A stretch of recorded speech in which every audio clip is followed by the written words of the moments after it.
নমস্কার বন্ধুরা, আমার পরিবার ব্লগে সবাইকে স্বাগত জানাই। আর এটা নতুন ভিডিও নিয়ে আবার হাজির হয়ে গেছি। এই ভিডিওটা অনেক পুরানো, অনেক পুরানো। অনেক পুরানো বলতে হ্যাঁ, একটু লেট হয়ে গেছে। গ্যালারিতে হঠাৎ দেখতে পেয়ে ভাবলাম সবার সাথে শেয়ার করে নিই। আসলে এটা যখন কার্তিক মাস, আমাদের বাড়িতে সবাই কার্তিক মাসে নিরামিষ খায়, পুরো কার্তিক মাস নিরামিষ খাবে, তারপর ঠাকুরের সেবা করবে, তারপর লাস্টে এভাবে ভোগ দিয়ে ঠাকুরের সেবা ঠাকুরকে ভোগ দিয়ে ওই নিরামিষটা ভঙ্গ করে আর কি।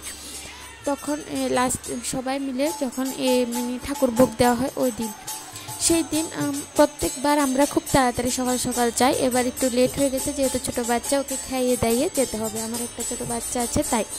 কিন্তু যখন গিয়ে দেখি কীর্তন শুরু হয়ে গিয়েছিল, সবাই মিলে কীর্তন করছিল, তখন চলে গেলাম। তারপরে এখানে কীর্তন শেষ হলো, এখানে গীতা পাঠও হলো। তারপরে অন্যবার আরও বড় করে আরও অনেক মানুষ হয়, এবার অনেকটা সিম্পলভাবে করেছে, অনেকটা ছোট করে করেছে, তেমন বড় করে করতে পারেনি। নিজেরা পরিবার ছিল আর পাড়ার কয়েকজন ছিল বাস, আর যারা কীর্তন শুনে এসেছে তারা প্রসাদ। তারপর সিম্পল করে হলো, ওই দিন অন্নপ্রসাদ দিয়েছে। তারপর আমরা সবাই খেতে বসে গেলাম। সিম্পল করে হলো, এখানে ডাল, যা দেখতে পারলাম, ডাল, ভাজি, কচুর শাক, তারপরে পনিরের তরকারি, বাঁধাকপির তরকারি, সব কিছুই দিয়েছে। আর রান্নাগুলিও না অসাধারণ হয়েছিল, খুব সুস্বাদু হয়েছিল। চাটনি, পায়েস সবই করেছে, খুব টেস্টি হয়েছিল। কেন জানি না, ঠাকুর ভোগের রান্না এমনি খুব ভালো হয়, আর একটু খেলে তৃপ্তি হয়ে যায়, পেটটা ভরে যায়, খুব ভালো লাগে।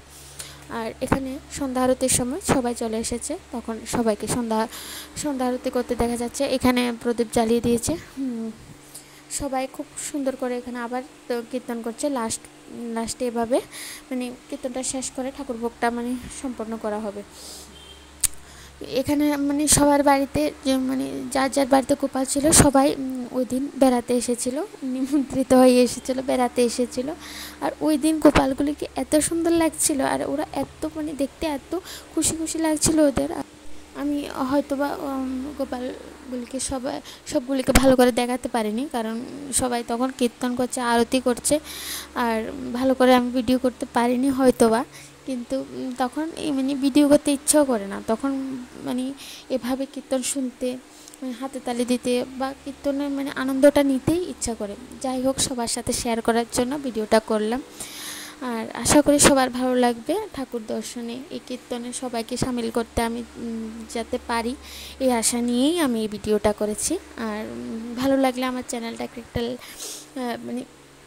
সাবস্ক্রাইব করে দেবেন, আর ভিডিওটাকে একটা লাইক করে দেবেন। আর প্লিজ আমার পাশে থাকবেন, যাতে আমি আর একটু এগিয়ে যেতে পারি। সবাই সাপোর্ট পেলে আমি হয়তোবা আর একটু এগোতে পারবো। প্লিজ সবাই আমার পাশে থাকবেন। আর সবাইকে ta-ta, bye bye, thank you.